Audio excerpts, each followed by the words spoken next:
Halo, selamat datang di channel Kamus Hitam. Pada kali ini kita akan membahas mengenai ilmu santet ampuh yang bisa berakibat cacat ataupun meninggal dunia. Tapi sebelum mulai di videonya, jangan lupa dukung kami dengan cara like, komen, dan juga subscribe. Tekan tombol loncengnya agar tidak ketinggalan update video dari kita. Selain itu juga jangan di skip dulu videonya, karena di akhir video nanti ada info yang akan mengagetkan kalian semua.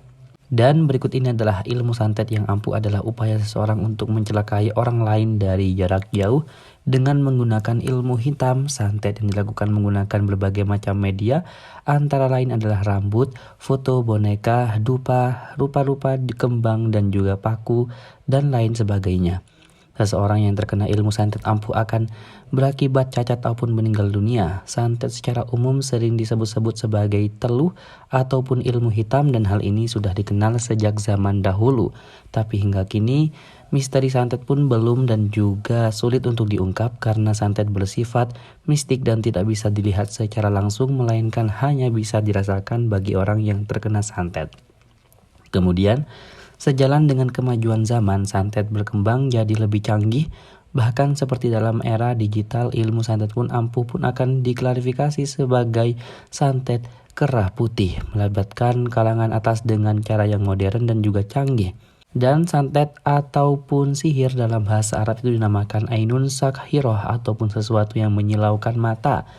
Dan lebih jauh bermakna menakjubkan ataupun sebuah kemampuan luar biasa yang sulit diterima akal sehat. Dalam masyarakat Jawa terdapat fenomena teluh beraja. Begitu cara kerja dimulai, pasti ada syarat serta syarat yang harus dijalani, mau si peminta maupun si pengirim, dan juga syarat itu didatangkan dari golongan setan musyrik. Santet halus adalah salah satu santet yang dikirim melalui makhluk halus supaya orang tidak disegani ataupun bisa merusak salah satu kemampuan. Misalkan kita bisa tidak dipercaya oleh bos, kerjaan hancur, rumah tangga retak, dan seperti itu yang diantara oleh golongan-golongan jin. Setelah kita tahu pengertiannya, mungkin kita penasaran akan gejala-gejala ketika terkena santet itu bagaimana. Untuk gejala orang yang terkena santet biasanya itu mengalami perubahan psikologi dan bisa dibilang perubahan mental fisik ataupun gejala yang gampang sakit, emosi tinggi, ibadah berkurang seperti itu, dan juga gejala lainnya yang mungkin ada perubahan lain yang lebih bisa dibilang perubahan mental. Biasanya orang yang terkena santet itu memunculkan perubahan mental setelah mengetahui tentang bagaimana tentang santet itu. Tentunya kita ingin mengubahnya dan juga mengetahuinya juga bagaimana cara untuk mengobatinya.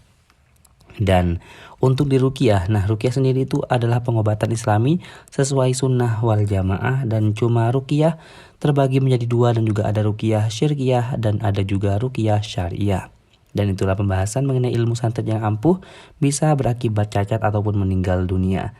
Jadi bagaimana menurut kalian semuanya? Jangan lupa dukung kami dengan cara like dan juga subscribe agar channel ini semakin berkembang. Juga jangan lupa buat tinggalkan komentarnya di bawah. Mari kita berdiskusi, jika ada kurang atau tambahan lainnya. Terima kasih.